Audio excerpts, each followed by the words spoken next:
예, 안녕하세요. 반갑습니다. 말씀과 함께하는 수요일 따따따 Wednesday with Word 두 번째 시간입니다. 반갑습니다. 지난주부터 우리가 하나님이 주인 되시는 교회에 대해서 나누고 있습니다. 하나님 주인 되시는 교회의 핵심은 하나님이 주인 되시는 삶입니다. 교회의 본질이 조직이나 건물이 아니라 사람들, 하나님과 올바른 관계를 맺고 있는 사람들이기 때문입니다. 하나님과의 올바른 관계란 그럼 무엇이냐? 예수님이 하나님의 아들이심과 그리스도 되심을 고백하고 인정하는 것, 그게 관계의 시작이죠. 다시 설명해서 말씀드리면 이 고백은 예수님이 창조주 하나님이자 온 땅을 다스리는, 그리고 내 삶을 다스리시는 왕이라는 고백입니다. 근데 중요한 것은 말만 그렇게 하는 게 아니고요. 내 온 삶이 주님의 것이기 때문에 내 온 삶을 들여서 주님을 왕으로 모시고 따르는 것, 실질적으로 따르는 것, 그것이 올바른 관계이고, 그렇게 예수 그리스도를 믿을 때 하나님께서 우리를 하나님의 자녀됨으로 우리를 부르십니다. 이것이 하나님과의 우리의 올바른 관계고요. 그렇게 올바른 관계를 맺고 있는 사람들이 모여 있는 것, 그것이 바로 교회이고 하나님이 주인 되시는 건강한 교회입니다.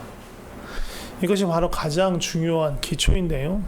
이 기초가 놓인 다음에는 우리는 몸으로서, 예수 그리스도의 몸으로서 하나님께서 원하시는 것이 무엇인지 묻고 따르면서 행해야 하는 것입니다. 그러면 교회로서 우리가 하나님께서 우리에게 원하시는 것이 무엇일까? 정말로 다양한 그런 하나님의 뜻이 있습니다. 여러 가지가 있지만 거기서 추려서 우리 교회가 중점적으로 힘쓸 것을 6가지를 뽑았습니다. 그것이 주보의 하나님이 되시는 교회라고 나오고 그 밑에 나오는 6가지입니다. 한번 다시 되새겨드리면, 하나님께 신령과 진정으로 예배하는 교회입니다. 하나님의 식과 법을 고집하며 하나님의 뜻을 이 땅에 이루는 교회입니다. 하나님이 기뻐하시는 일, 즉 사역에 힘쓰는 교회입니다. 올바른 장로 정치를 통하여 민주적인 교회가 되기를 힘쓰는 교회입니다. 11조 정신과 희년 정신을 실천하는 교회입니다. 교인들을 세상의 왕 같은 제사장으로 세우는 교회입니다. 이렇게 6가지가 됩니다. 이 6가지가 고정된 거는 아닙니다. 아니고요. 이 우리 교회가 처해 있는 시대적, 사회적, 관계적인 어떤 상황 안에서 우리가 구체적으로 적용해야 될 것이 무엇인가라는 고민들 가운데 나온 것이 6가지고요. 이게 절대적인 것 아니에요. 그렇기 때문에 상황이 바뀌거나 혹은 우리 교회에 뭔가 더 중요한 것이 있다라는, 또 하나님이 그렇게 우리 그리스도의 몸에 그런 마음을 부어주신다면 무언가 새롭게 추가될 수도 있고, 뭔가 폐기될 수도 있고, 변경될 수도 있습니다. 충분히 그럴 수 있어요. 특별히 우리 교회는 해외에 한국인으로, 한인 동포로 구성되어 있는 교회이기 때문에 특수성이 있죠. 그렇기 때문에 그것에 따른 뭔가 하나님이 부르는 특별한 사명이 있을 수 있어요. 그렇다면 그것에 맞게 다른 것들을 넣을 수도 있고 바꿀 수도 있는 것입니다. 도대체 예배가 뭐길래 그렇게 가장 우선시하며 가장 첫자리에 두어야 할까요? 강대상을 바라보고 왼쪽 옆에 보면 현수막, 고정 현수막이 걸려 있습니다. 뭐라고 써 있는지 기억하십니까? 예배에 목숨을 거는 교회라고 써 있습니다. 기가 막히죠. 왜 우리는 예배를 최우선시해야 되고 또 예배에 목숨을 걸어야 할까요? 저는 그 답을요, 요한복음 15장에서 찾고 싶습니다. 요한복음 15장 다 아시죠? 포도나무장이라고 불리는 포도나무 비유입니다. 특별히 5절에 보면 나는 포도나무요 너희는 가지라. 그가 내 안에 내가 그 안에 거하면 사람이 열매를 많이 맺나니 나를 떠나서는 너희가 아무것도 할 수 없음이라고 말씀하고 계십니다. 예수님을 떠나서는 아무것도 할 수 없습니다. 예수님 안에, 그리고 예수님이 우리 안에, 내 안에 거할 때만 주님과 우리가 바른 관계 안에서 연결되는 것이고요. 그럴 때 우리는 열매 맺는 삶을 살 수 있습니다.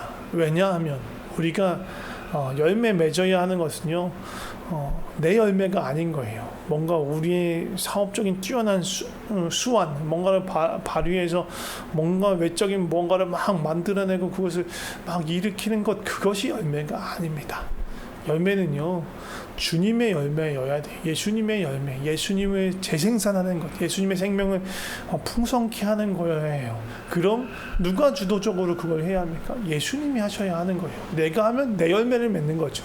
예수님이 하실 수 있도록 하려면 내가 예수님께 붙어야 되는 겁니다. 붙어 있어야 하는 겁니다.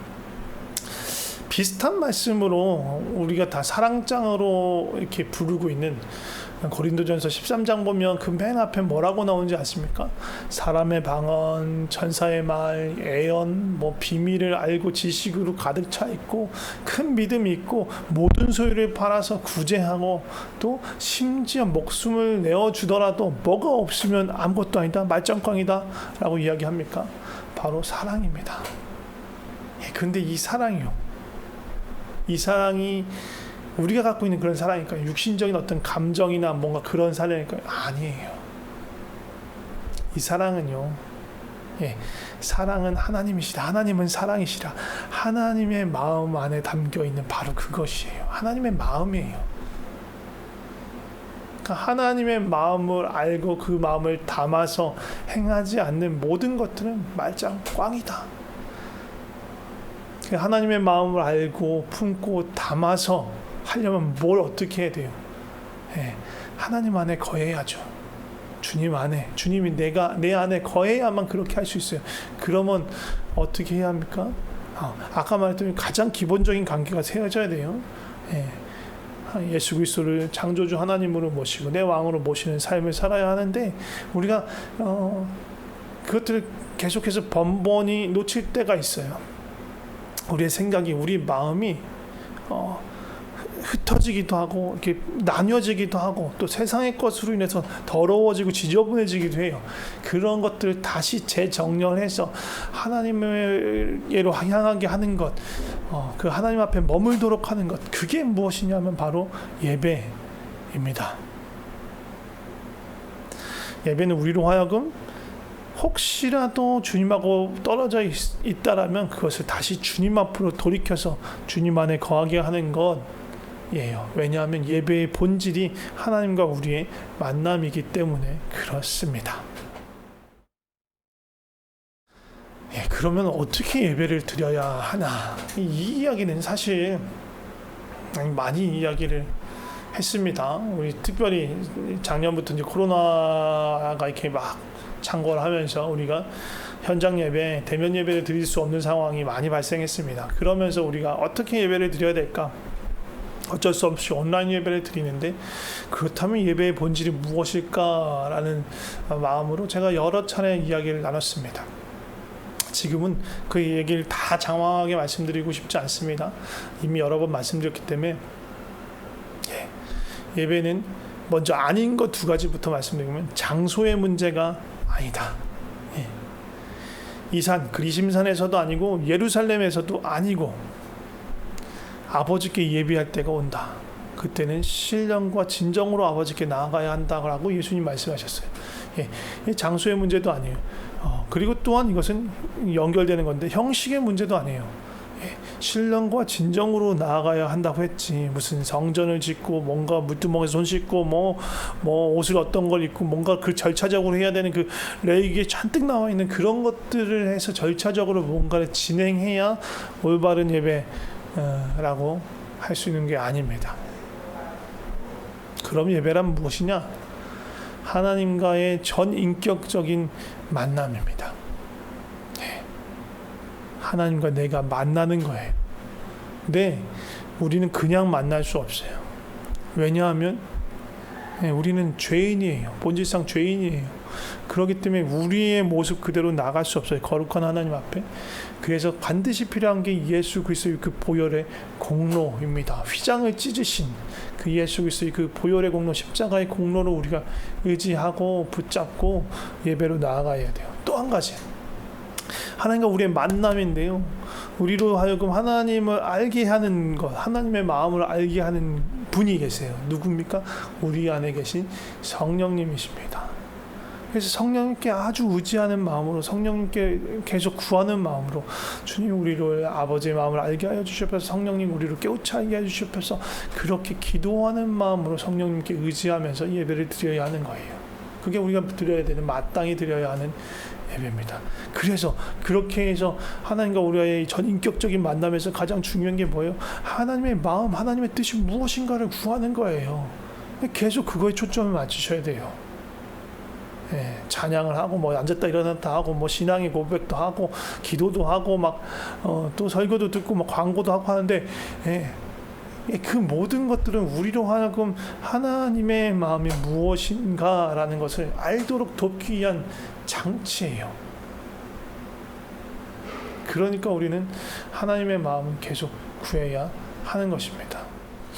또 한 가지, 이 전인격적이라는 어떤 그런 거에는요, 우리의 모든 삶을 포괄한다라는 얘기가 있는 거예요. 그냥 단지 주일에 그냥 예배드리는 1시간만 뭔가를 잘해서 되는 게 아니에요. 창세기에 보면 가인과 아벨의 제사에 대한 이 장면이 나와요. 가인은 곡식을 가지고 제사를 드렸고 아벨은 양을 가지고 제사를 드렸죠. 근데 하나님께서 가인의 제사는 받지 않고 아벨의 제사는 받았어요. 왜 그랬을까요?